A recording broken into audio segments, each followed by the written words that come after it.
out here using terrestrial LiDAR, which is this.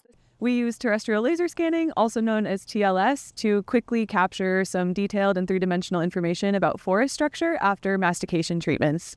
So the ERI is showing that we can rapidly deploy advanced technologies in order to answer questions from managers as they arise.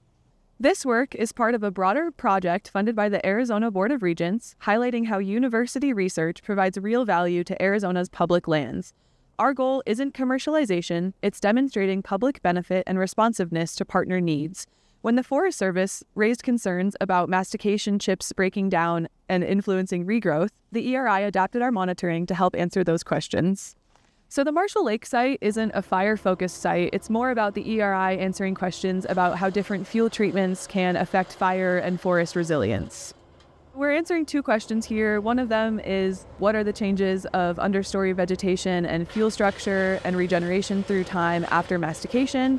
And the second question is, can TLS effectively capture the effects of mastication in the fuels and in understory components? This is kind of setting the stage for forest adaptation and fuel reduction treatment management, helping managers make informed and scientifically backed decisions. Through ABOR's support, ERI is building tools and partnerships that strengthen forest management across Arizona.